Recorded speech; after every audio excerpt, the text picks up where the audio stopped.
손희정의 시민연대 정책팀장 이성영인데요. 저희가 이제 CLT 연구회라고 같이 모임을 하고 있는데 거기서 이거 링컨 연구소에서 발간한 보고서가 있어서 괜찮은 보고서가 있어서 번역을 이번에 했습니다. 그래서 같이 발표하게 됐고요. 참고로 기억자들이 이제 김동길, 홍세진, 전은호, 강민나한테 잠깐 소개해드리고 여기 강민나를 좀 설명드리고 전은호 있습니다. 김동길 이제 홍세진 씨는 못 오셨는데 다들 바쁘셔서 제가 대타를 발표하게 되고요. 나중에 토론하실 때 자세히 물어보시면 될 것 같습니다. 이 보고서 같은 경우는 지방정부가 공동체 토지 신탁을 왜 지원해야 되겠는지 인권에 대해서 발간해주던 내용을 같이 보시겠습니다. 순서는요, 제가 좀 임의로 정했습니다. 첫 번째로 공동체 토지 신탁을 하는 전문 방안을 보고요. 두 번째로 CLT에 있으면 이사 영역의 이사항들을 한번 살펴보고, 그렇다면 왜 지방정부는 CLT를 지원하는지, 그리고 CLT가 무엇이고 지방정부가 CLT를 지원하는 방법에 대해서 살펴보고요. 지방정부와 CLT와의 관계가 변해가는 상황 속에 거기를 살펴보겠습니다. 순서를 바꾼 이유는요, 강민나래 님이 조금 더 영국의 실제 사례를 많이 얘기해 주실 거라서 순서는 바꿨고요. 공동체 토지 신탁의 한국의 적용 방안에 있어서 지금 주거 문제와 관련된 한국 사회의 현실을 원하는 부분이요. 주택이라는 건 삶의 필수적인 재화인데 과도하게 상품화되어서 수도권 같은 경우는 연소득 대비 주택 가격이 상당히 높죠. 그리고 부동산 자산 가치 상승을 위해서 재개발 재건축이 과도하게 이루어지면서 지금 저렴한 가격의 주택들은 상당히 감소를 했습니다. 그래서 청년층, 저소득 무주택자들의 주거 안정성은 심각한 침해를 당하거든요. 1억 이하의 어떤 주택을 쉽지는 않은 말, 신혼부부. 그리고 어떤 정부의 토지나 개발지원구역을 풀어서 만드는 보금자리 주택이라든지 뭐 이런 재정 지원, 정부의 재정이 지원되는데 보금자리 주택이나 뭐 분양 조건을 거는 공공임대주택 같은 경우는 정부 재정 지원 효과가 초기 분양 자율로 돌아가는 그런 거고요. 그래서 저소득층의 주거 안정성에 대해서 지속적인 효과가 발생하기가 어렵습니다. 그리고 영구임대주택이나 국민임대주택 같은 경우는 자기 소유라는 의식 부족으로 인해서 지금 슬럼화 현상, 여러 가지 원인이 있겠지만 그 중에 하나가 자가 소유라는 그런 의식의 부족을 가지고 있는데요. 이런 상황들입니다. 그래서 공동체 토지 신탁을 한국 내 적용을 해볼 수 있는 해보기 위해서는 먼저 공동체 토지 신탁을 한번 살펴보는데 간단하게 여기서 설명드릴게요. 비영리기구인 공동체 토지 신탁이 땅을 영구적으로 소유하고 임대해주면서 공동체 전체의 노력으로 만들어진 토지 가치를 공동체가 지속적으로 공유하는 모델이고요. 운영 방식으로는 토지를 영구적으로 이제 소유한다는 전제하에서 사용자들에게 빌려줍니다. 장기적인 임대 99년 예를 들어서 더 다양하게 할 수 있겠지만 보통 99년으로 이렇게 해주고요. 그리고 토지 사용에 대해서는 어떤 시장 임대료를 받는다기보다는 거주자의 소득 수준에 따라서 적정한 사용료를 받거나 주거복지 차원에서 임대료를 저렴하게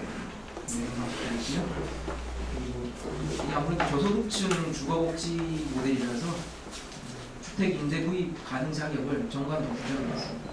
일반적으로 소득분이 5억분 이하의 소득계층들을 대상으로 하고요.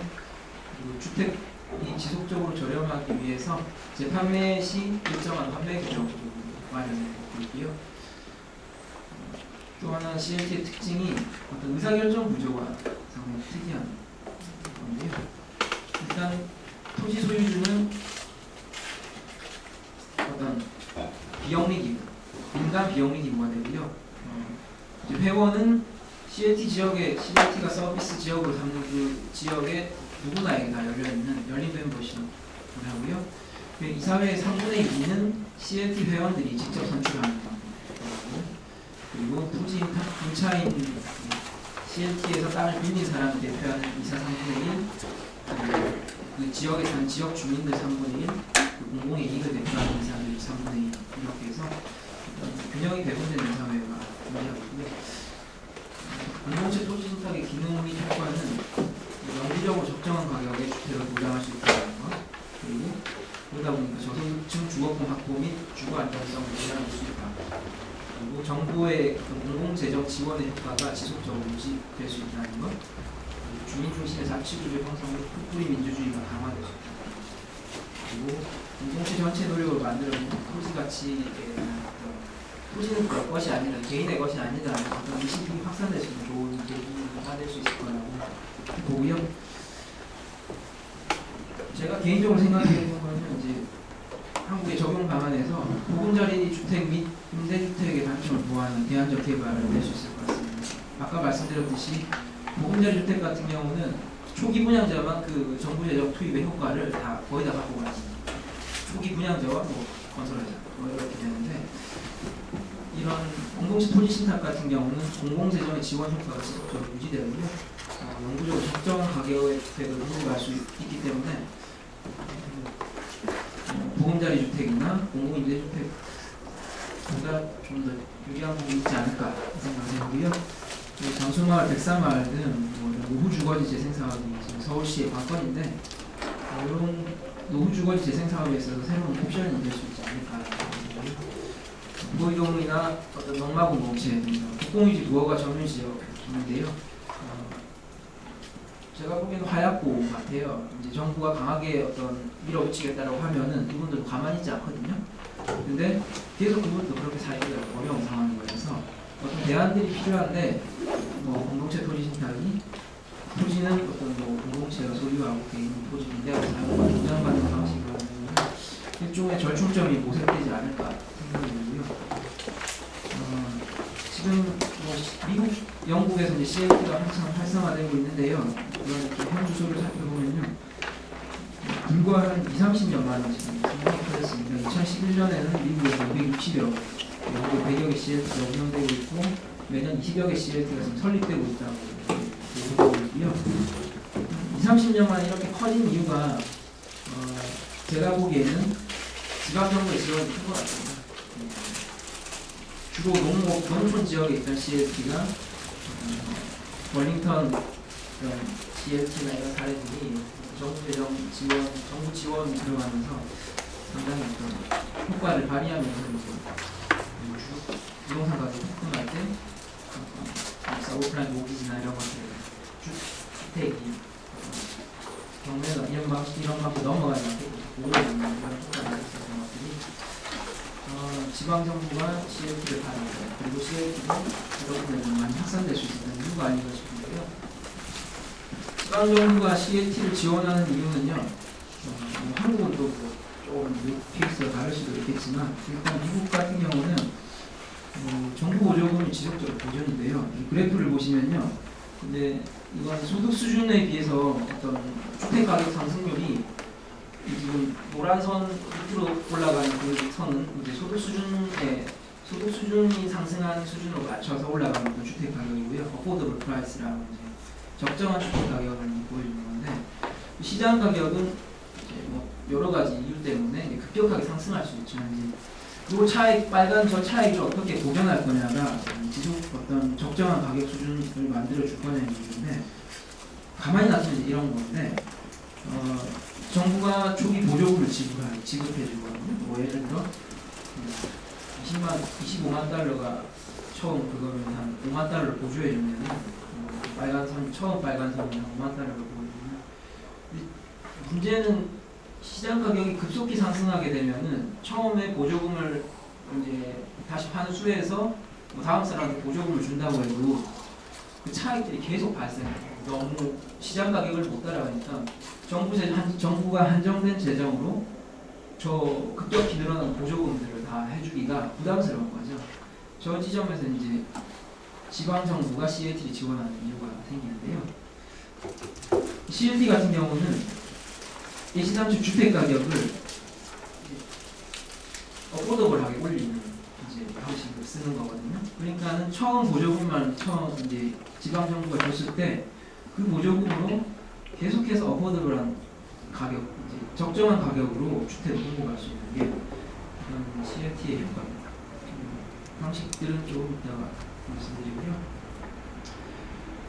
예를 들어 이거 같은 경우는 이제 연간 주택 가격 상승률이 6%고 소득 상승률은 3%라고 이렇게 보시면요.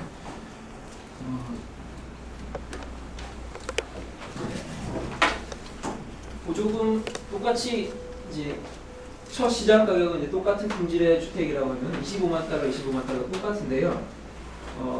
여기는 이제 시장 이제 보조금을 받은 대출, 보조금을 받는 사람이고요. 여기 이제 CLT 모델을 사는 사람이며 보조금은 일단 5만 달러씩 다 정부가 준다면은 첫 판매가는 일단 뭐 25만 달러 그대로 이제 시장에서 그대로 5만 달러를 받고 25만 달러에 사고요.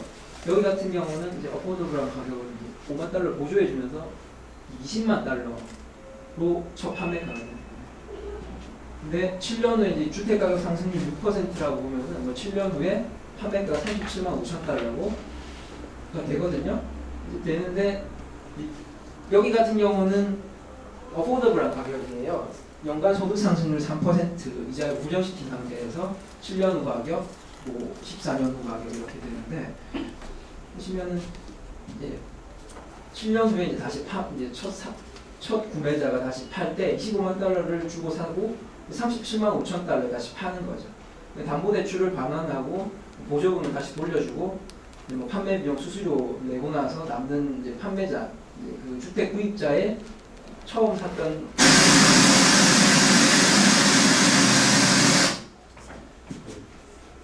샀던 사람의 어떤 순수익은 12만 8,440원. 이거는 개인한테 다 가는 거죠.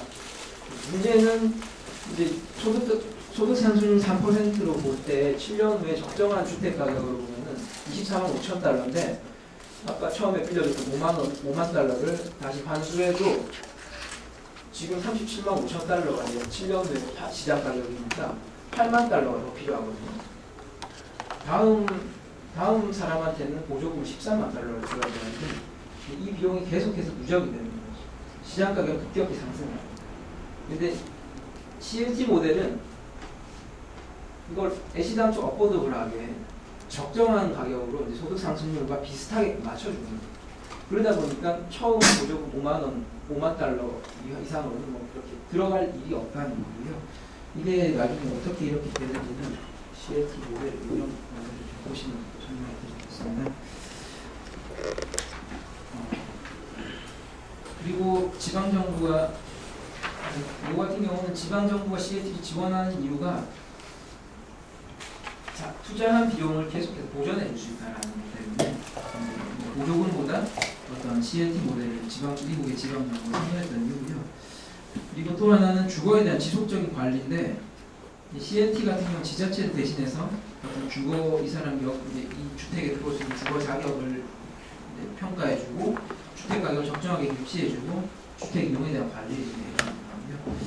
그리고 어떤 영구 임대주택 같은 경우는 주택이 많이 좀 관리가 안 돼서 있는 손실이 크거든요. 그런 것들을 그리고 주택 압류 당하거나 이런 부분들에서 저소득층 주택 소유자들을 보호해주는 관리에 있어서 CLT를 잘하는 것들이 있어서 그렇기 때문에 지방 정부가 CLT를 지원하는 이유고요. CLT는 아까 말씀드렸듯이 토지 소유권을 보유하고 장기간에 걸쳐서 저소득층 주거와 공동시에 토지를 이루어질 수 있도록 하게 만들어진 비영리 조직이고요. CLT 특성으로는 비영리 비과세 조직, 전통적인 CLT 특성입니다. 그리고 이중 소유권이라는 것은 건물은 개인이 소유하고 토지는 공동체가 소유한다는 그런 개념으로 토지 임대에는 토지를 계속해서 임대해주는 방식으로 파는 게 아니라 사용자들에게 임대하는 방식이거든요. 그리고 사용자가 원할 때 영구적으로 계속해서 사용받는 그런 특성이고, 회원들은 누구나 회원이 될 수 있고 그 CLT 서비스 지역 내에 있는 누구나에게 열려있다는 것은 회원들, 장소 기반적인 멤버십이라는 거고요. 그리고 회원 중심이라는 것들. 직원들의 직접 투표로 3분의 2 이사를 선출하고요. 그리고 아까 말씀드렸던 토지를 빌려서 사용하는 사람들 3분의 1, 그리고 뭐 대기자들, 다음에 들어올 대기자들이나 아니면 그 지역에 사는 CLT 서비스 지역에 사는 주민들 3분의 1, 그리고 또 공공의 이익을 대변할 수 있는 그 이사를 3분의 1로 해서 상분화된 지배구조가 CLT, 전통적인 CLT의 특성이고요. 지방정부가 CLT를 지원하는 방법으로는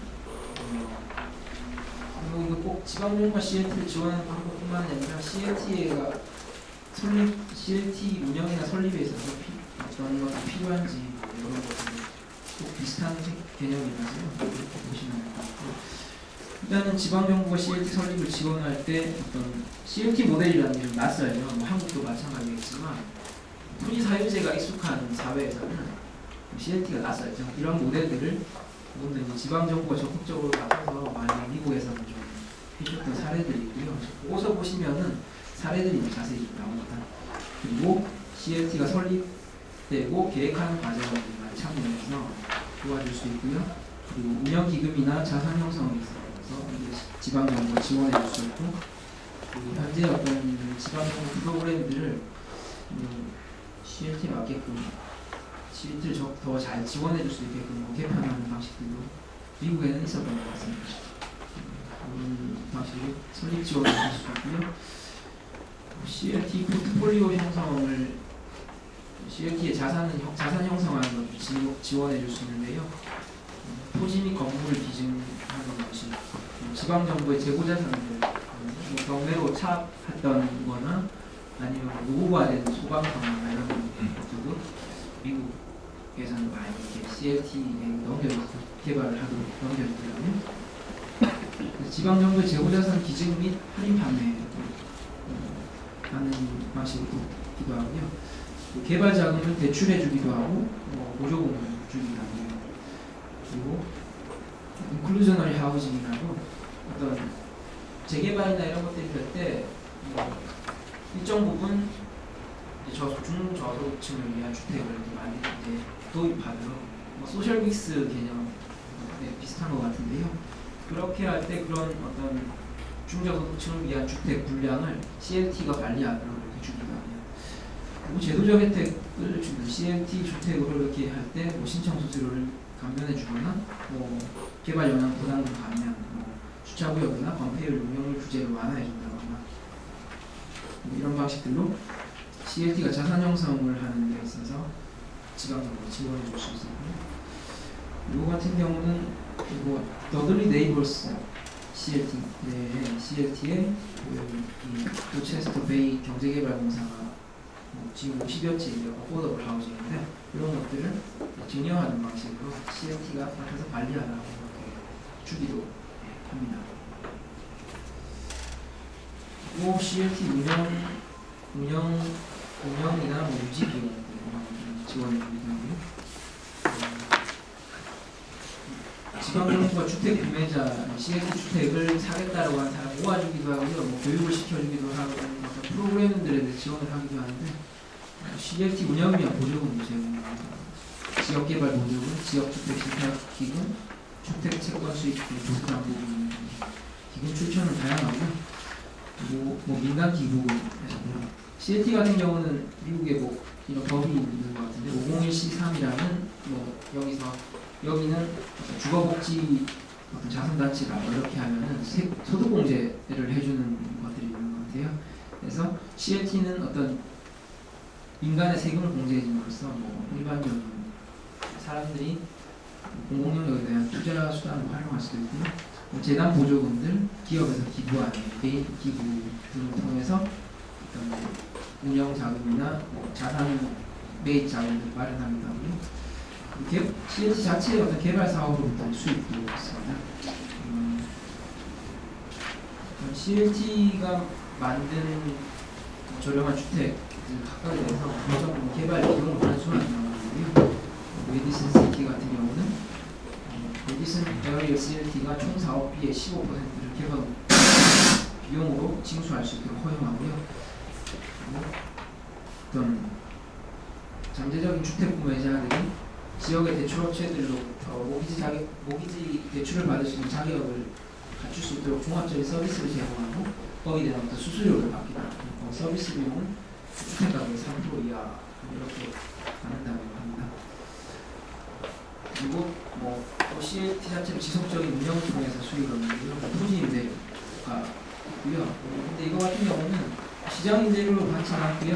주로 저렴한 주택을 유지하기 위해서 시장 가치보다 훨씬 낮게 받고 있습니다. 그래서 이거 같은 경우는 CLT의 안정된 수익 중에 하나고요. 그리고 재임대나 재판매할 때 저기서 발생하는 수수료들 그런 것들도 어떤 CLT 운영 수익이고요. 회원 회비 그리고 어떤 시나 카운티의 어떤 인클루저널 하우징을 감시해준다거나 관리해준다거나 이런 것들을 통해서 얻는 수익 이런 다양한 수익들이 CLT 운영의 어떤 유지비용을 볼 수 있고요. CLT 자산에 대해서 과세하는 것들이 있는데 지방정부가 이 부분을 잘 해줘야지 이제 CLT가 활성화될 수 있는데 CLT 주택에 대한 지방세 평가는 잘못하면 CLT 주택 가격 적정성에 현저하게 영향을 미치는 되고요. 이쪽이 이제 시장 가격이고요. 시장 가격으로 해마다 올라가는 가격입니다. 주택 가격 상승률은 7% 가정이고요. 여기 같은 경우는 어떻게 재판매 제한 가격이고요. 이게 이 가격이 만들어진 방식이 일단은 여기는 85,000달러는 이렇게 싼 이유가 정부에서 정부에서 재정을 많이 지원해 주거든요. 그래서 건축 비용, 토지 비용 이런 거 다 빠지니까 상당히 싸게 할 수 있고요. 그래서 초기 판매 가격을 이렇게 시작하는 거고요. 저기는 일반적으로 비슷한 품질의 시장 가격, 주택의 비슷한 품질 주택의 시장 가격이고요. 근데 1년 지나서 7% 가격 상승 7% 상승했을 때 224,700달러인데 이게 88,675달러가 되는 거는요. CLT마다 차이는 있는데 이 주택 가격 이 상승분의 차이들 여기 같은 경우는 14,700달러에 14,700달러가 상승분이면은 개인이 25%를 갖고 가고 공동체가 CLT가 75%를 갖고 가는 거예요. 그래서 CLT가 75% 갖고 간 거는 그러니까 다음 판매 가격에 포함이 안 되고 그냥 영구적으로 그냥 보조를 해주는 거죠. 돈이 왔다 갔다 하는 건 아닌데 여기에 이제 3,675달러는요 25%예요. 상승분의 25%. 그러니까 3,675달러만 다음 사람 이제 받고 팔고 나가고 다음 사람은 여기 이제 이 돈을 주고 사고요. 근데 이제 영구적으로 이제 어포더블한 거죠. 적정한 가격이 됩니다. 근데 이제 문제는 세금을 만약에 지방정부가 CLT 자산에 대해서 그냥 시장 가격대로 매겨버리면 원래 이 사람은 116,807년 이렇게 이 가격을 주고 샀는데 여기에 대한 재산세만 내면 되는데 이 가격으로 매기니까는 한 22만 달러의 차액에 대해서도 재산세를 매기게 되는 거거든요. 그러니까 이제 그 세금이나 이런 것들이 이 저소득층의 주거 안정성에 상당히 안 좋은 영향을 끼치는 것들이고요. 해서 CLT 주택에 대한 지방세 평가를 잘해야 된다는 거고요. 주로 이제 CLT 주택에 대한 과세가 있고 CLT 토지에 대한 과세 평가가 있는데 CLT 주택에 대한 과세는 일반 시장 가격대로 평가할 수가 없는 게 어떤 제한이 붙었거든요. 재판매에 대한 제한이 있고 시장 가격대로 팔 수도 없는 어떤 재판매에 대한 제한이 붙어 있고 토지 사용에 대한 어떤 제한이 붙어 있기 때문에 그걸 반영해서 어떤 건물의 평가를 해야 된다는 거거든요. 그래서 아까 보셨던 어떤 저 CLT 재판매 제한 가격이 CLT 주택에 대한 공정한 과세의 좋은 지표다라고 이제 보고서에서 이야기하고 있고요. CLT 토지에 대해서는 어떻게 과세 평가를 하냐면요. 토지 CLT 같은 경우 대부분의 CLT는 토지 용도 전환을 제한하고 있고 그리고 토지 임대료를 적게 받습니다. 장기 임대 계약을 맺고 적게 받고 왜냐면은 이것은 주거복지라고 하는데요. 그래서 명목상의 임대료만 받는 거거든요. 어떤 주택의 가격 적정성에 기준한 명목상의 1달러 받는 데도 있고 아까 말씀드렸듯이 한 25달러, 50달러 받는 데도 있고요. 보통 이제 토지 평가 일반적인 접근은 지가가 형성되는 거는 여기서 발생할 지대, 토지 가치의 미래에 발생할 토지 가치를 현재화시킨 가치라서 보통 이제 그렇게 평가를 하니까 CLT 토지 평가도 그렇게 하라는 거예요.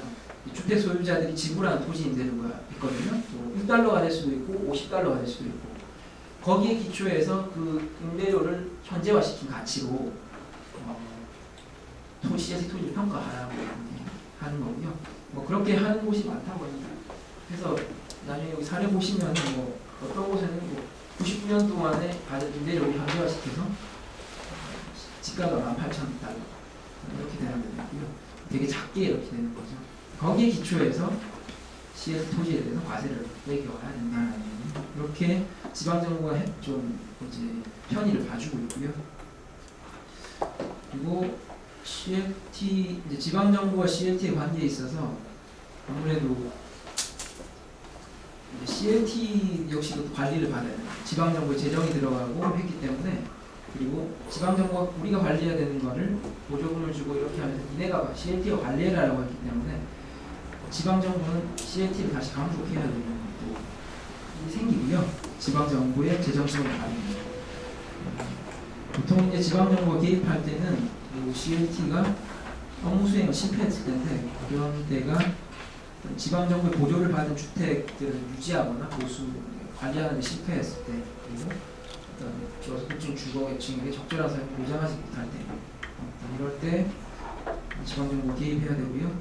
그리고 지방정부의 보조를 받은 주택이 가격 저렴도 유지에 실패했을 때 시장 가격이 비슷하게 올라가고 하면 당연히 CLT가 개입해야 돼요. 지방정부가 개입해야 되고 그리고 또 CLT가 해산할 때도 개입해야겠죠. 해산할 때도 지금 거주하고 있는 사람들이 갑자기 뭐 시장 가격대를 받을 수도 없는 것 같아요. 지방 정부가 받아서 그 가격을 저렴하게 유지할 수 있는 방식들을 모색해야 되는 것들이고요. 지방 정부가 CLT에 요구하는 사업 목록은요, CLT 주택을 개발하는 것들이나 CLT 주택을 사람들한테 홍보해서 뭐 입주자를 선정하거나 이런 것들이고 가격 수준에 소득 수준에 따라서 입주자가 선정하기 때문에 입주자를 선정 그리고 CLT 주택의 분양가 책정 저렴하게 책정을 해야 되는 거고요. 그리고 자가주택 소유자들이 주택을 관리 잘 하는지 아니면 과도하게 담보대출 받아서 뭐 자산 유실 가능성들을 가능성 있는지 이런 걸 방지할 수 있도록 규칙 준수를 할 수 있도록 감시 감독해야 되는 역할이고요. 그리고 가격 저렴 적정성, 가격 저렴도를 유지해야 되고요. CLT 주택 유지 보수를 할 수 있도록 관리하는 겁니다. 지방정부와 CLT의 파트너십 같은 경우는 그러니까 초창기에는 지방정부와 CLT는 관계가 안 좋았어요. 대부분의 어떤 관료적 타성에 접는 어떤 정부들이라는 새로운 어떤 시도들에 대해서 반대를 많이 하고 하니까 초기 CLT에서는 80년대, 70년대에는 지방정부와 갈등이 좀 많았었는데 점점 더 이제 지방정부와 관계가 좋아지고 많은 변화들이 일어나는데요. 지방정부는 90년대, 80년대 말 90년대에서는 좀 후원자였는데 지금 같은 경우는 지방정부가 주도해서 설립하는 경우가 많이 있습니다. 그리고 참가자로서 CLT가 한 모노분양으로 참가하는 지방정부 그렇게 하다가 지금 같은 경우는 전반이 운영을 하는 경우가 있고요.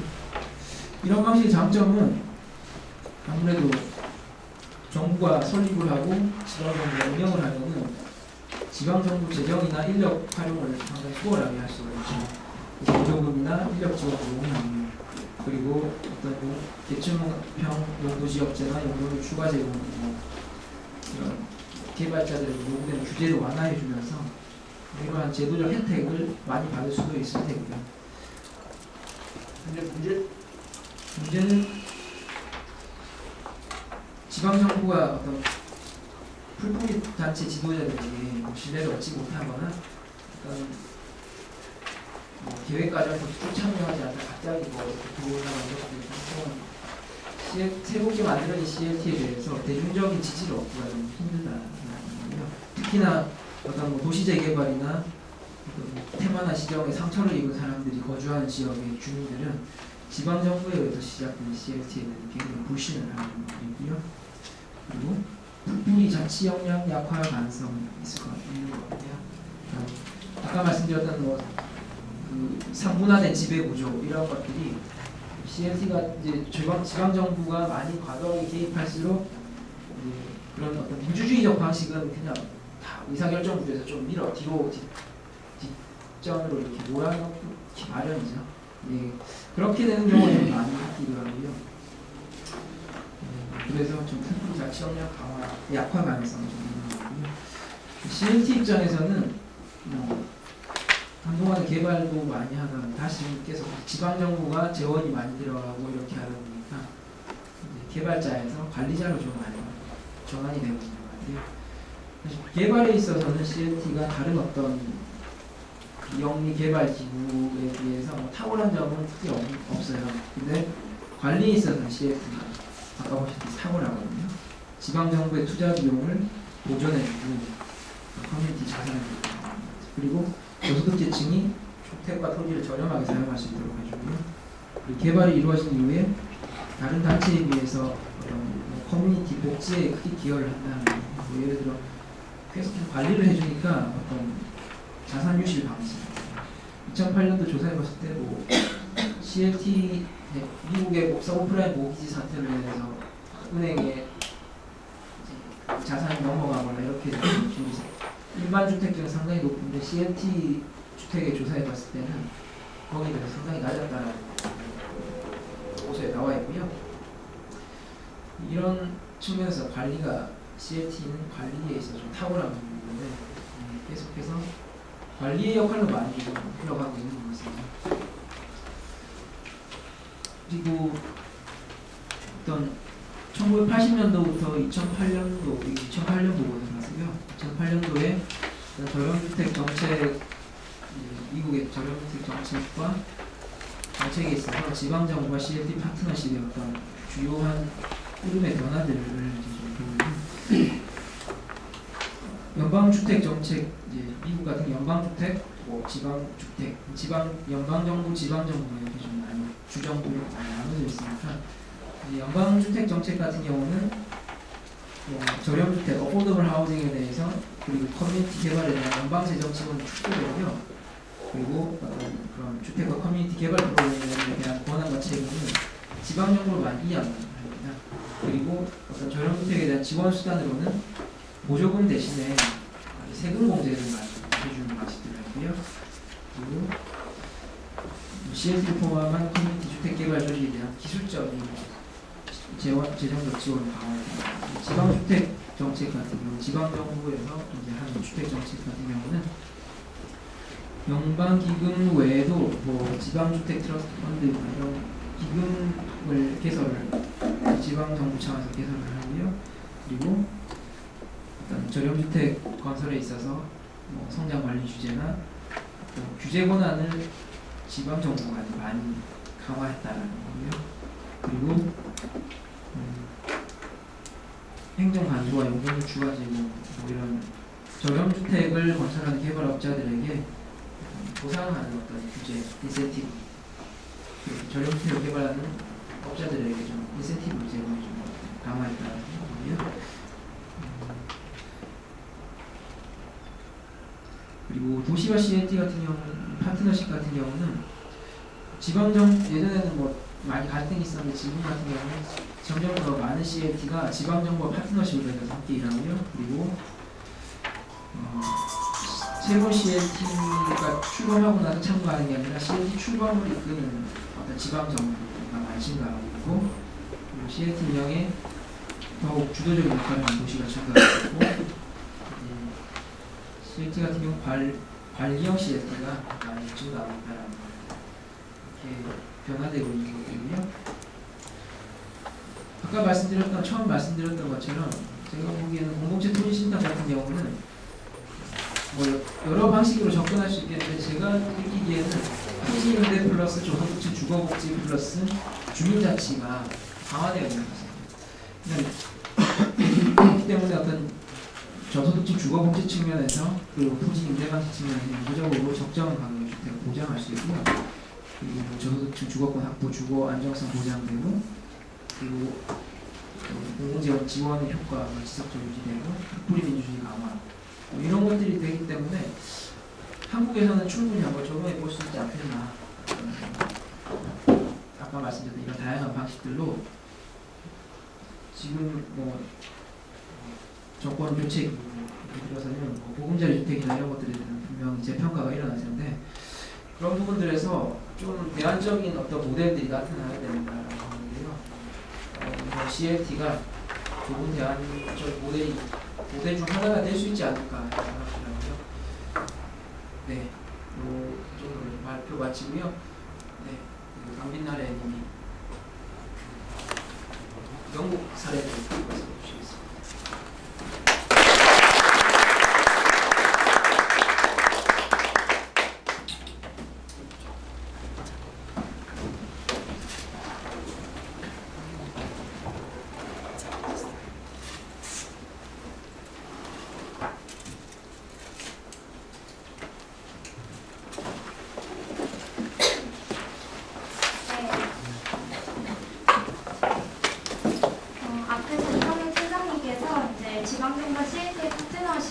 얘기해 주셨고 사실은 지난 8월에 전효 연구원님께서 공동체 토지 신탁과 마을 현대에 대해서 아주 자세한 설명을 해주셨습니다. 그러면 저는 오늘 영국에서는 어떻게 공동체 토지 신탁을 확산시켜 왔는지 소개하고자 합니다. 사실 오늘 나눠드린 그 보고서 자료는 미국 링컨 토지연구소에서 발간했는데 미국의 도시 체계 계획에 많이 바탕을 두고 있어요. 그래서 영국은 미국과 계획 체계가 다르기 때문에 세부적인 부분에 있어서 다른 점들이 있습니다. 그런 것들을 확인하면서 영국형 CLT가 영국에서 어떤 의미가 있는지 실용적 의미를 따져보았으면 좋겠습니다. 그리고 다 마치고 나서는 이제 영국처럼 우리나라에서도 CLT라는 틀을 어떻게 정의하고 한국형 CLT를 어떤 도구로서 개발시켜서 활용할 수 있을지 그거는 여러분들과 함께 머리를 맞대어 보았으면 좋겠습니다. 네. 일단 이렇게 CLT 네트워크의 멤버를 시각적으로 보여드리는 걸로 시작하겠습니다. 사실 영국 CLT 네트워크는 생긴 지가 얼마 되지 않았어요. 2010년 9월에 설립되었고요. 지금 17개 정회원과 몇몇 주택협동조합과 같은 협력회원들이 있습니다. 그리고 이 중에 몇몇은 여기서 보실 수 있듯이 지금 색칠이 된 지역은 한 지역을 담당하는 상위 CLT 기구가 존재하는 것들입니다. 거기에서는 지도에 색깔이 되어 있고요. 핀으로 꽂혀진 곳은 실제 CLT 주택이 건설된 지점들을 표시한 것인데요. 지금 현재 한 264채 정도가 지어지고 있습니다. 그리고 그중 80채 대부분이 지금 그 서남 쪽에 왼쪽에 보이는 그쪽 핀이 집중되어 있는 곳에 있는 코널이라는 지역에 위치하고 있고요. 네. 그러면 이렇게 일단 2010년 9월에 설립된 CLT 네트워크임에도 불구하고 몇 년 사이에 어떻게 이렇게 물론 전체적인 주택 공급량에 비해서는 굉장히 미비한 수준이지만 어떻게 264채의 성과를 이루게 되었는지 추후에 살펴보도록 하겠습니다. 일단 영국 CLT를 이해하기 위해서는 영국 CLT의 소리에 대해서 간단하게 언급할 필요가 있을 것 같아요. 왜냐하면 영국은 전통적으로 그 보통법 전통에 의해서 토지에 대한 권리를 다발로 이해하는 성격이 있는데요. 그러니까 그것이 무슨 말이냐고 하면은 한 목초지 안에 뭐 목축이나 채집이나 수렵, 임원, 농업 등의 활동이 계절에 따라서 공존할 수 있죠. 그래서 법적인 토지 소유자도 한 토지 위에 다양한 권리들이 공존하는 것을 인정하는 체계를 가져왔습니다. 하지만 인클로저 운동 이후에 토지 사유재의 폐해로 인하여서 토지 가치가 독점되고 산업혁명으로 인한 노동자들의 처우가 굉장히 열악해지면서 영국의 그런 전통적인 토지 권리에 대한 개념을 회복하려는 그런 운동들이 그 주택협동조합에서도 협동조합 운동에서도 많이 참고하는 차티스트 운동이나 네. 협동조합 운동이 토지 신탁 방식으로 주택협회를 세웠고요. 그것이 두 번째 보이는 지도 아닙니다. 그리고 1903년에는 토지 가치 공유의 사상에 영향을 받은 에베네저 하워드가 전원 도시를 기획을 해서 레치워스에 1903년 실제 실현하기도 했죠. 그래서 이러한 영국의 어떤 공동체에 의한 자산 소유, 이러한 역사에 대해서는 따로 정리한 팜플렛이 왼쪽에 보이는 책입니다. 근데 그럼에도 불구하고 사실 영국은 토지 소유 정도가 굉장히 독점된 나라입니다. 1% 정도의 인구가 70% 정도의 토지를 소유하고 있다고 하고 거기에 대해서는 좀 정치적인 토론이 되기 때문에 생략하고 이 책에서 Who Owns Britain, 이 책에서 케빈 카일이라는 사람이 많이 이렇게 분석하고 있음을 언급하겠습니다. 그러니까 한국판 부동산 계급사회 같은 책이라 볼 수 있죠. 그렇다면은 강의의 CST, 즉 지역 공동체의 유익을 위해서 토지를 공공으로 소유하고 그것을 관리하여서 공동체의 유익을 위해서 쓰고자 하는 그런 강의의 CST는 사실 지금 제가 앞에서 보여드린 CNT 네트워크의 회원으로 있는 CNT뿐만 아니라 전통적으로 존재해 왔습니다. 이것을 잠시 언급을 할게요. 네, 구빈원 같은 경우는 1000년 전, 그러니까 10세기 이전으로 거슬러 올라가서 이미 많이 존재를 하고요. 전국의 숫자가 3만 개가 이미 넘습니다. 3만 6천 명에게 거주처를 제공하고 있고요. 두 번째는 주택협회입니다. 사실 굉장히 큰 하나의 섹터죠. 1920년대 이제 주택난에 빠진 이들에게 저렴한 사회주택을 제공하자 시작되었는데 대처 정권 때 이제 그 지방 정부가 관리하던 공공주택을 대거 주택협회로 이양을 하면서 굉장히 섹터가 커졌습니다. 그래서 지금은 전국에 200만 개가 넘고요. 제일 큰 주택협회는 5만 채 이상을 관리하고 있습니다. 그 다음에 개발신탁이라고 있어요. 사실 공동체 CNT 네트워크가 조직되기 이전에 이미 1990년대부터 디벨롭먼트 트러스트 어소시에이츠라고 하는 개발신탁 연합이 존재를 해왔습니다. 그리고 공동체 자산 재투자 신탁이라고 해서 농촌 지역에 공동체 자산을 재투자하는 그런 신탁도 있어 왔고요. 네. 그런데 CNT 네트워크에서 정의하는 협의의 CNT는 이러합니다. 제가 자세히 다 읽지는 않을게요. 2008년 주택과 도시재생법 하우징 앤 리제너레이션 액트 2부에 있는 그 등록된 사회적인 주택 공급자로서의 어떤 정의에 CNT가 포함이 되게 되었어요.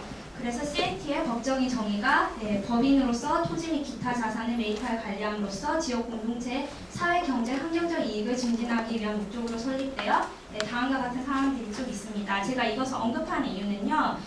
아까 앞에서 강의의 CNT를 보여드렸고 뒤에서 협의의 CNT를 정의해드렸는데 그렇다면 왜 굳이 이 협의의 CNT가 필요한가? 그 차별점에 대해서 언급하기 위해서입니다. 구빈원과 달리 이 CNT에서 공급하는 저렴주택들은 중저소득층 자가소유 주택을 타깃으로 하고 있어요. 그 말은 구빈원은 대부분 월세를 내는 임대주택입니다. 하지만 CNT는 정말 극빈층뿐만이 아니라 샌드위치 계층이라고 하죠. 네, 그래서 월 임대주택의 혜택도 받지 못하고 그렇다고 해서 시장주택을 구입하기도 힘든 중저소득층을 위한 자가소유 주택에 초점을 두고 있고요. 네, 두 번째로 주택협회와 달리 지역 공동체 기반 자발적인 조직을 CNT는 강조하고 있습니다. 사실 앞에서 말씀드렸듯이 가장 큰 주택협회가 단일 주택협회로서 5만 채를 관리하고 있는데 굉장히 규모가 크겠죠. 그러니까 관리의 그 위계 질서상 지역 공동체로부터 점점 멀어지면서 지역 사람들의 어떤 필요에 민감하게 반응하는 데 있어서 굉장히 인색해졌다. 그런 평가가 비평이 있어 왔습니다. 영국 내부에서. 그래서 CNT에 주목하게 된 거고요. 공동체의 필요를 직접 반영하고 그리고 주택협회는 회원 구조가 닫혀 있지만은 지역에 거주하는 주민이라면 누구나 참여할 수 있는 열린 회원 구조. 그리고 사실 주택협회에서도 나중에 끝에 가서 조금 설명을 드릴 텐데 저렴주택, 그러니까 적정 가격이라고 불리는 다양한 주택 보유 그 제도가 존재를 합니다. 뭐 공동 지분 소유, 뭐 지분 제한 주택 이런 것들이 존재하는데 나중에 자세히 살펴보면은 시간이 지남에 따라 저렴도가 지속되지 못하는 단점들이 관찰이 되어 왔어요. 그런 비평, 주택협회에 대한 비판에 반응하여서 CNT가 주택 재판매 가격을 지속적으로 보장한다. 이런 점에서 주목을 받았습니다. 세 번째, 개발 신탁과는 달리 개발 신탁은 사실 공동체의 일자리, 어떤 기업체, 소규모 상점들이 자리 잡을 수 있는 그런 공방 같은 것들의 자산을 보유하는 데 초점을 맞추고 있는데, CLT는 보다 주택에 초점을 맞추고 있고, 그리고 개발 신탁보다 더 개방적인 회원 구조를 갖고 있습니다. 그리고 공동체 자산 재투자 신탁은 공동체에서 토지 가치를 다시 공동체 내에 재투자한다는 점에서 CLT와 비슷하지만 자산 재투자 신탁이라는 것을 통해서 간접적으로 토지 가치를 공유하기 때문에 좀 직접적으로 지역 주민들이 그 토지 가치를 어떻게 다룰 것인가, 토지를 어떻게 관리할 것인가 의사결정에 영향을 끼칠 수 있는 부분들이 적습니다. 하지만 CLT는 지역 주민들이 직접적으로 영향을 끼친다는 점에서 차이가 있습니다. 그러면은 이런 이해를 바탕으로 내셔널 CLT 네트워크의 설립 역사를 어느 정도 돌아보겠습니다. 2010년 9월에 설립되기 전에 실은 이미 1983년 첫 CLT가 그 옥스퍼드 대학교 주위에 있는 옥스퍼드 샤이어에서 스톤필드라는 CLT로 설립이 되었습니다. 어떤 케이커 교도분이 그 집값이 올라가면서 아이들을, 그러니까 중소득 일하는 계층을 위한 주택이 줄어들고, 그리고 아이들이 놀만한 어떤 유치원 공간이나 우체국 공간이 줄어드는 것을 보고서 공동체 토지 신탁을 만들어야겠다. 그래서 모금을 하여서 처음 설립하였습니다.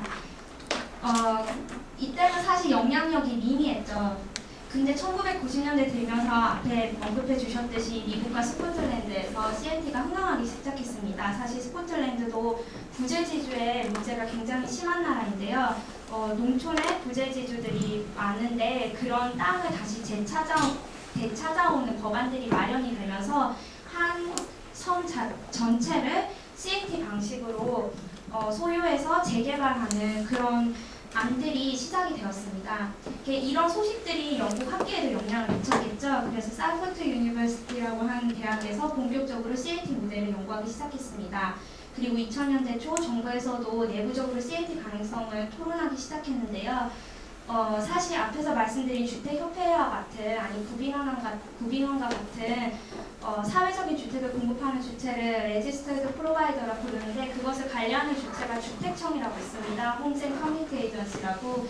사실 그 내부에서 2000년대 초부터 어떻게 CLT라는 방식을 적정 가격의 주택을 공급하는 데 활용할 수 있을 것인가 내부적인 행정적인 토론을 해왔다고 합니다. 그리고 2006년 8년 카네기 UK 트러스트라고 하는 주택에 주로 투자하고 사회혁신에 투자하는 그런 재단들이 있습니다. 튜더 트러스트도 있고요. 그리고 커뮤니티 파이낸스 솔루션이라고 하는 곳에서도 이렇게 세 군데에서 기금을 모아서 첫 전국적인 어떤 시범 프로그램을 시작을 했어요. 그리고 그것이 시작된 곳이 코널 CLT라는 곳이고요. 그리고 2008년에 법안을 개정을 하면서 CLT의 법적인 정의를 삽입하였고요. 그리고 2010년 9월에 내셔널 CLT 네트워크가 설립되었습니다. 이를 요약해서 보면은 학계 지역 커뮤니티 및 지방정부의 오랜 준비와 실험이 있었다는 점을 볼 수 있습니다. 그리고 두 번째로 제가 정치적인 측면을 약간 언급하고 싶습니다. 사실 1997년부터 2009년까지 노동당이 영국에서 집권을 했는데, 노동당 같은 경우에는 지역 거점의 어떤 개발 공사들을 세우면서 어떤 계획 권한을 지방에서부터 가져와서 중앙 집권한 그런 정책을 폈습니다. 사실 그것으로 인해서 지방정부의 어떤 반발도 있었고 비평들이 있었죠. 근데 보수당이 정권 교체하면서 선거 공약으로 내세웠던 것이 빅 소사이어티입니다. 무엇이냐면은 어떤 지역을 아우르는 개발 공사가 계획 허가를 내주는데 관여를 하고 지방정부나 지역 거주민들의 권한이 약화되어 오는 흐름을 보았는데, 그것을 다시 되돌려서 권력을 정치자로부터 돌려받아 주민들에게 주자. 그래서 사회 영역, 시민사회 영역을 더 키워주자. 이런 슬로건을 걸고 선거운동을 하고 정권교체가 이루어진 것이죠. 그래서 2010년 5월 정권교체가 있고 9월에 내셔널 CLT 네트워크가 설립되었는데, 이것이 우연이 아니라 어떤 정권교체에 의해 지역의 기반을 둔 어떤 이니셔티브를 촉진하려는 그런 중앙정부의 뜻을 이어받아서 이 길에 CNT를 한 번 더 흥행시켜보자, 그런 전략적인 판단도 있었다고 봅니다. 네. 그러면 내셔널 CNT 네트워크의 펀딩 구조를 잠시 볼게요.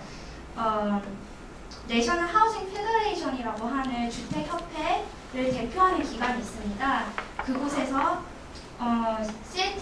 내셔널 CNT 네트워크로 호스팅하고 있고요. 그리고 투자 트러스트라는 곳에서 한 해 약 1억 2천만 원의 상당의 상근자 금융을 지불하고 있고, 그리고 정부 부처 중에 Department of Communities and Local Government라고 그 지방 정부를 위한 중앙 부서가 따로 존재합니다. 그곳에서 착수비로 1억 원의 지원을 했고요. 그리고 카네기 재단과 여러 회원들의 회비를 모아서 한 해 예산 약 1억 5천만 원을 운영하고 있습니다. 현재는 상근자가 2명 존재하고요. 한 해 예산 중에 1억 원이 상근자의 임금으로 지급이 됩니다. 그래서 내셔널 하우징 페더레이션에서 이 CNT 네트워크를 호스팅하고 있지만, 사실 어떻게 보면은 새롭게 구성하는 CNT 섹터가 주택협회의 경쟁자로도 볼 수가 있거든요. 근데 그것이 아니라 CNT 네트워크는 어떤 지원을 받기는 하지만 행정적이나 의사 결정적인 부분에 있어서는 내셔널 하우징 페더레이션으로부터 독립되어 있고 10인의 이사회로 구성이 되어 있으며 회원에게 책임을 집니다. 그리고 10인 이사회 중에서 6인은 회원단체로부터 선출이 되고요. 1인은 회장, 나머지 3개는 아까 말씀드렸듯이 카네기 UK 트러스트나 커뮤니티 파이낸스 솔루션스, 이게 살포드 대학에 부속된 CNT를 지원하는 그런 금융자문연구소인데, 그런 곳들에서 각각 이사를 맡고 있습니다. 내셔널 CNT 네트워크의 주 활동을 볼게요. 전문 지식을 제공하고 훈련하며 자료를 퍼뜨립니다. 사실 중요한 게 지역 주민들이 CNT의 어떤 소식을 듣고 우리도 CNT를 설립해보자, 그렇게 생각했을 때 가장 크게 맞닥뜨리는 것들이 법인으로서 어떻게 등록을 해야 되나, 법적인 문제는 어떻게 처리해야 될까, 그런 고민들이 있겠죠. 그런 고민들을 해결해주는 매뉴얼들을 발간을 하고 배포를 합니다. 그리고 섹터 성장을 위하여서 로비를 하는데요. 이게 CNT가 전부 5인 네트워크이기 때문에 단일화된 목소리를 발휘할 수 있습니다. 예를 들어서 주택청, 홈즈 앤 커뮤니티 에이전시라고 하는 곳에서 매년 주택협회 및 사회적인 주택을 공급하는 주체들에게 교부금, 지원금을 배분하고 있습니다. 그리고 교부금 종류가 다양하고요. 그 교부금마다 각각 조건이 조금씩 다릅니다. 그런데 이 주택청에서 공동체가 주도하는 주택건설 사업을 위해서 500억 원의 교부금을 지급하기로 약속했고, 그리고 조건을 서로 협의하는 것이죠. 환율은 2,000원에 근거해서 계산했습니다. 그 다음에 지방 정부를 지원하는 중앙 그 부서와 함께 전국적인 어떤 법안 개정이 있을 때 그 법안 개정의 내용이 CNT를 방해하는 것이 아니라 촉진하는 방향으로 이루어지도록 로비를 합니다. 여기서 자세히 다 설명을 할 수는 없지만, 예를 들어서 빅소사이티 이런 슬로건을 이루기 위해서 로컬리즘 빌이라고 하는 특별 법안을 상정을 하였는데요. 그 가운데 공동체 주택에 살다가, 우리나라로 그러죠, 임대주택에 살다가 몇 년이 지나면은 분양을 받을 수 있는 권리를 얻게 되죠. 그 리즈홀드 인프랜차이즈먼트라고 하는데, 그런 분양권을 임차인에게 주는 조항을 CNT에게 있어서만 없애도록, 그래서 CNT의 자산이 개인 소유자에게 분양되지 않고 지속적으로 CNT의 자산으로 남아있을 수 있도록 법적인 어떤 방어를 하는 그런 개정을 위해서 로비를 하고 실제로 이루어내었습니다. 그리고 중요한 것이 CNT 주택을 사는 것이죠. 그러면은 주택을 소비하는 그 자가 소유자가 주택담보대출을 받는 것이 필요합니다. 그러면 이 CNT라는 주택의 방식을 이해하고 신뢰하여서 주택담보대출을 내줄 수 있는 어떤 금융권의 협력이 필요한데, 그런 금융권의 협력을 위해서도 그 해당되는 대출 기관들과 협약을 맺어서 주택담보대출이 좋은 조건 아래서 이루어질 수 있도록 노력하고 있습니다. 여기 앞에 로고가 붙은 네이션와이드나 비닝 소사이티 어소시에이션 같은 경우가 건설 기금 대출 기간이고요. 그러니까 주택 소비자들이 주택담보대출 얻을 수 있는 기간입니다. 그리고 세 번째로 가디언이나 타임즈의 언론 홍보를 열심히 하고 있고요. SNS를 이용하여서 네트워킹을 하고 있습니다. 그러면은 CAT 설립을 위한 자금 조달을 한번 보겠습니다. 네. 그 내셔널 CAT 네트워크와 유관된 기관으로 그 커뮤니티, 그러니까 CAT 펀드라고 하는 어떤 조직이 존재합니다.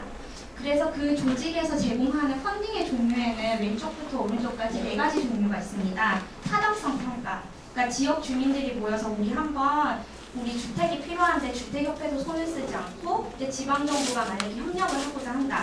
그러면은 이걸 어떻게 해결하면 좋을까? 그런 사업의 규모를 예측하고 판단하는 그런 전문가를 하루 동안 파견해 주는 것입니다. 그 비용은 이곳에서 부담을 하고요. 그리고 두 번째로는 기술 지원을 위한 자금이 있습니다. CAT를 법적으로 정의하면은 CAT를 다시 그러니까 법적인 구조로 등록하는 그런 방법들이 있어요. 한 3-4가지 선택지 중에서 법적인 구조를 선택할 수 있거든요. 그건 추후에 설명드릴 텐데 그것들을 처리하는 법률 비용도 만만치 않겠죠. 그래서 1천만 원까지 법률 자문 및 지역 공동체 참여를 어떻게 이끌어낼 수 있는지 그런 과정들을 컨설팅해주는 비를 제공을 합니다. 세 번째는 예비 개발 공모인데요. 영국은 기본적으로 개발 허가제라는 거 알고 계시죠? 그러면 계획 허가를 취득하기 위해서 여러 가지 절차들이 필요합니다. 설계도면도 내고 해야 되는데 한 채당 900만 원까지 계획 허가 신청서 제출을 위한 개발안 작성 그리고 시공사 고용 등을 지원해주고 있습니다.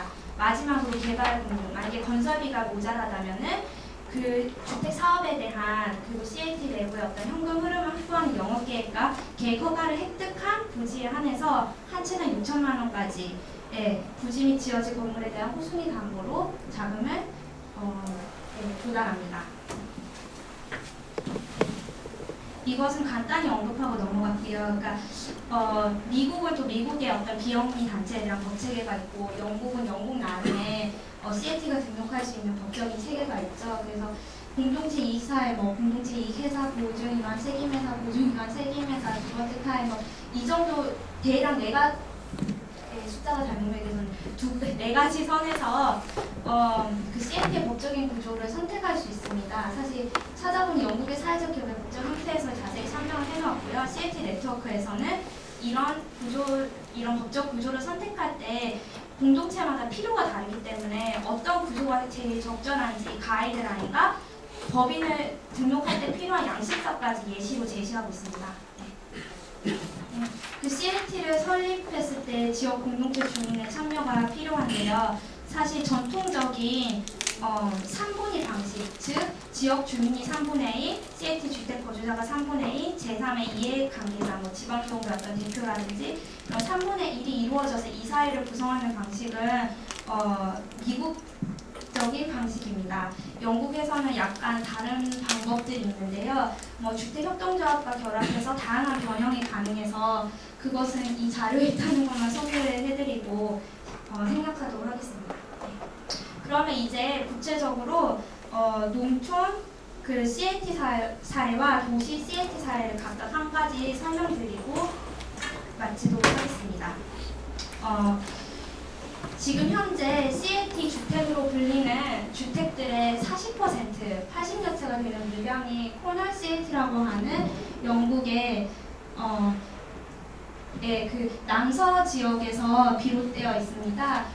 이 코널 CAT는 우리나라 같으면 도에 해당하는 지역을 아우르는 상위 CAT인데요. 이 상위 CAT가 어떤 법적인 면에 있어서나 계획 허가 절차 그리고 지방 정부와의 협력, 건설 방식 등에 있어서 노하우가 있기 때문에 각 동네마다의 CAT 설립을 도와주는 역할을 하고 있습니다.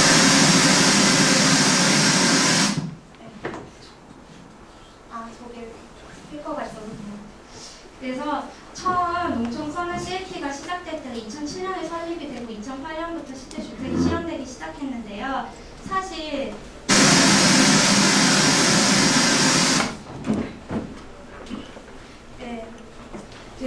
사실 코로나 카운슬이라고 하는 전체 이 지역을 담당하는 도에 해당하는 정부에서 전폭적인 지원을 아끼지 않았습니다. 착수 보조금을 줬을 뿐 아니라 부지를 제공했습니다. 사실 농촌 CAT의 현황 현황은 도시와 다소 다른데요. 그 농촌에는 루랄 익셉션 사이트라고 하는 곳이 있습니다. 그러니까 용도로는 농업 용도인데 어떤 거주지가 형성된 어떤 경계지 안에 위치를 하는 것이죠. 그러면은 그런 루랄 익셉션 사이트라고 하는 예외적인 부지 같은 경우는 일반 개발업자가 시상주택을 공급할 수 없고 저렴주택만 공급하도록 법이 되어 있습니다. 그러면 이 CAT는 저렴주택 용도가 아니었다면 공급되지 못했을 만한 그런 부지를 코날 카운슬 지방정부로부터 저렴한 가격을 받아서 CAT 주택을 공급하는 것이죠. 그 밖에 앞에도 언급했던 퓨전 트러스트와 그리고 환경식품농촌부 같은 곳에 보조금을 지원했고요. 그리고 처음 시작할 때 코널 CAT 혼자 시작하지 않고 코널 루랄 하우징 어소시에이션이라고 하는 월 임대주택을 공급하는 데 노하우가 있는 주택협회와 협력을 하였습니다. 그래서 한 단지를 개발을 하면 한 절반 정도는 이 주택협회에서 임대로 주고 절반 정도는 코널 CAT를 통해서 분양을 하는 것이죠. 네. 앞서 말씀드렸듯이 지방정부가 부지를 싼값에 제공하고요. 그 코널 CAT 루랄 하우징 어소시에이션과 코널 CAT가 함께하여서 무이자 리볼빙 펀드를 운영합니다. 그리고 통상 시장 주택 가격의 50%에서 70%에 판매를 하고 있어요.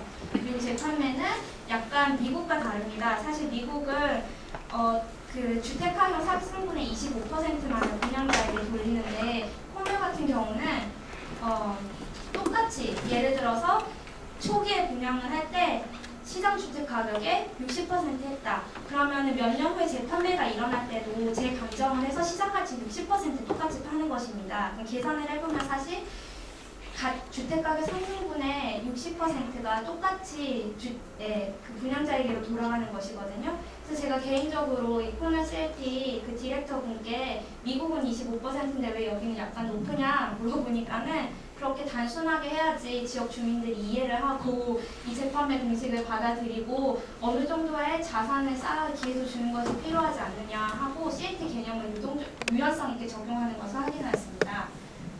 네. 이 표에서는 그 각 주택 가격당 얼마 정도의 그 지방 정부로부터 토지를 이 CAT가 매입을 하였는지 적혀져 있습니다.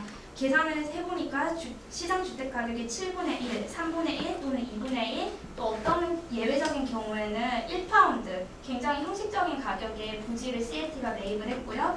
그걸 통해서 그 초기 주택 분양비를 낮출 수가 있었던 것이죠. 네.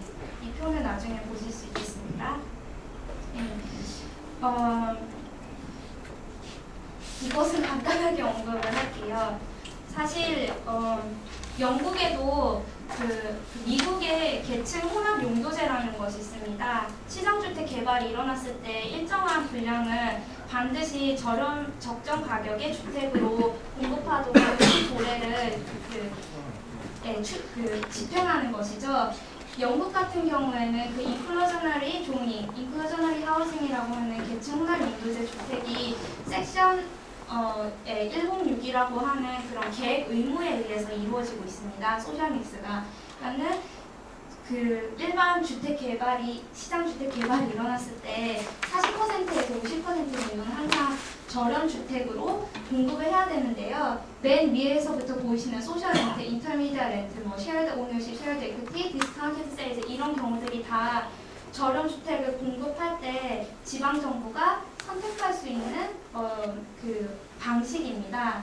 근데 사실 CAT도 많은 경우 다르지 않은데요. CAT 같은 경우에는 디스카운티드 세일즈라고 하는 그 범주와 가장 밀접하게 있습니다. 그러니까 이 범주를 서로 배타적인 것으로 나눌 수 있는 것이 아니라 겹치는 부분이 있다는 것이죠. 그래서 미국으로 치면은 기본적으로 제한자산 주택 방식. 앞서서 말씀드렸듯이 60%의 초기 분양을 했으면 재판매 때도 뭐 60% 고정된 방식으로 계속 분양이 되는 그런 방식을 택하고 있습니다. 말씀드리고요. 네. 그러면은 마지막으로 그 이스트 런던 CAT라는 흥미로운 사례를 소개를 드릴게요. 2012년 여름에 런던에서 올림픽 경기가 있었죠. 올림픽 경기 위치 개최 장소를 통상 7년 전에 정하고 준비를 한다고 합니다. 런던에는 그 런던 지역 그 커뮤니티 오르가니제이션 지역 기관들이 모두 다 연합한 어떤 런던 시티즌스라고 하는 또 연합 단체가 있어요. 이 연합 단체가 그 올림픽 경기 유치가 확정된 그때부터 확정되기 전부터 이미 입찰에 참여하는 그때부터 8년여 가까이 올림픽 경기로 인해서 개발 특수가 일어나면은 그 개발 특수의 일부를 지역 공동체를 위해서 돌려달라 이런 운동을 전개했습니다. 그래서 올림픽 경기장이 그 런던의 동쪽에 위치한 가장 낙후된 스트래포드라는 지역에서 이루어졌는데요. 올림픽 경기장의 어떤 입지뿐만이 아니라 그 주위에 낙후된 지역 주민들에게도 CLT를 설립하여서 CLT를 위한 땅을 확보해달라 이런 운동을 전개했던 것이죠. 그래서 이 런던 시티즌스에서 파생되어 나와서 이스트 런던 CLT를 결성을 했고요. 이 사람들이 부지를 적극적으로 물색을 했습니다. 사실 영국에는 그 공공부지가 많습니다. 예를 들어서 그 내셔널 헬스 서비스라고 하는 그 국립보건 서비스 이런 기관들에서 병원을 다 소유하고 있죠. 이게 다 국영입니다. 병원들이 문을 닫거나 부지를 이전할 때 부지가 나오게 되는 것이죠. 그러면 이런 공공부지들, NHS로부터도 괜찮고, 군부지도 괜찮고 그런 부지들을 다 전부 모아서 주택 공급을 활성화하기 위한 목적으로 주택청으로 이전을 합니다. HCA 주택청으로 이전을 하면은 여기 참조에서 보실 수 있듯이 공공부지 개발 및 처분 계획이라고 해서 그 목록들을 다 공개를 해요. 그러면 그 공개된 목록들을 보고 시장 개발자나 저런 주택을 공급하기 원하는 아니면 지역 주민들이 주도하여서 저런 주택을 개발하자 하는 CNT 같은 곳에서 그 해당하는 지방정부 그리고 그 주택청에 접근을 할 수 있는 것이죠. 그래서 개발안을 제출할 수 있는 그런 절차들이 있습니다. 그 절차를 이스트 런던 CAT에서 활용하였습니다. 네. 그래서 그 주택청 공개 입찰에 참여를 하였고요. 실은 잘못되는데 이걸로 시공사가 아니라 그리코이 추아이라고 하는 다른 그 개발업자로 나중에 확정이 되었습니다. 그래서 그 개발업자가 그 1.5헥타르에 달하는 그 옛날 병원 부지를 다 개발하기로 했어요. 그럼 개발하고 나서 주택의 35%에서 50%, 약 100채 되는 주택을 CLT로 이양을 하는 것이죠. 그럼 CLT는 관리기구로서 그 주택들을 관리하고 임대 및 지분 공유 주택, 저렴 주택을 배분하는 그런 역할들을 합니다. 그래서 자금 조달은 섹션 106 그 계획 의무에 의해서 이 부지를 전체 개발하고 50% 정도가 넘는 그런 시장 주택을 가져가는 일반 시장 개발업자가 다 부담을 하게 되는 것이고요. 그리고 그와 추가로 500만 파운드의 보조금이 시로부터 지급되었습니다. 네, 런던 시장도 사실 보수당 출신인데요. 런던 시장이 출마를 할 때 이 런던 시티즌스들의 그런 파워를 보고서 런던에 첫 CLT를 허락하겠다 임기 내에 그렇게 얘기하고 공약을 지킬 수밖에 없었죠. 현재 이스트 런던 CLT는 1000명이 넘는 회원을 갖고 있고요. 전통적인 3자 구성 이사회 모델, 미국 모델에 가장 가까운 의사결정 구조를 보이고 있습니다. 그리고 그 중에 지역 공동체 대표는 지역 시민사회 기관에서 파견하는데요. 무슬림 공동체 아니면 개신교, 천주교 여러 종교단체들과 그 지역 주민들이 다 모여서 함께 참여하고 있습니다. 밑에 사진은 미국에서 그 CLT 전문가를 초청해서 주민들을 대상으로 CLT 설명회를 개최했던 광경이고요. 네. 올림픽을 기회로 삼은 효과적인 시민단결 캠페인 8년이나 지속했다는 것이 대단하죠. 그리고 정치적인 기회, 시장 보리스 존슨은 어떤 공약을 놓치지 않고 정치적인 압력을 가했던 점, 그리고 데이비 스미스라고 하는 이제 프로젝트 디렉터가 있는데 강한 리더십을 보여서 그 병원 부지에 입찰에 참여할 때 단일화된 그런 목소리를 낼 수 있도록 중요한 역할들을 하였습니다. 그리고 이제 향후 브리스톨이나 다른 도시들에서도 CLT가 늘어나는데 입조를 하길 원하고 있고요. 네. 마지막입니다. 영국 내셔널 CIT 네트워크의 CIT 학사 전략과 CIT 설립 사례. 제가 생각했던 교훈점들을 한번 정리해 보였습니다. CIT의 브랜딩, 그러니까는 브랜드를 그런 정체성을 확보해서 그걸 접하는 시민들에게 정확한 메시지를 주는 것이 중요하겠다. 앞서 말씀드렸듯이 여타 주택협회와 개발 신탁과 차별되는 역할이 있었죠. 그리고 정체성이 있었고 CIT만이 채울 수 있는 필요들이 있었습니다. 곧 지역 공동체의 필요, 주택난을 지역 주민들의 자발성과 조직력으로 해결한다. 그럼으로써 지역에 관심을 갖고 이 지역 공동체로서 토지를 관리하고 소유한다는 게 무슨 의미인가, 사회운동으로서의 메시지를 담은 것이었죠. 근데 중요한 것은 이렇게 지역 주민들이 자발적으로 결성하더라도 그것을 가능하게 하는 장이 있어야 하고 도구가 있어야 한다는 것입니다. 그것을 지방정부가 하였습니다. 부지 확보를 가능하게 만드는 핵심 파트너로서 철학이 있는 핵심 카운슬 지방정부 정치가들과 주택 부서 공무원들이 보이지 않는 곳에서 정말 많은 노력을 하였고요. 그리고 CIT 네트워크는 법률기 금융 자문 단체 로빙의 훈련을 제공함으로써 전국적으로 CIT가 흥행할 수 있도록 탄탄한 기반을 제공하였습니다. 그리고 지역상인 CIT가 그 지역에 주민들이 CIT를 설립하고자 할 때 가까이 찾아가서 상담을 해줌으로써 산파 역할을 적극적으로 하였지요. 그리고 법률 분석 및 개정, 시범사업 전개라는 오랜 준비를 통하여서 2010년 정치적 기회를 잡아 네트워크를 결성하여서 전국적 확산이 가능하도록 노력하였다는 점을 볼 수 있겠습니다. 감사합니다.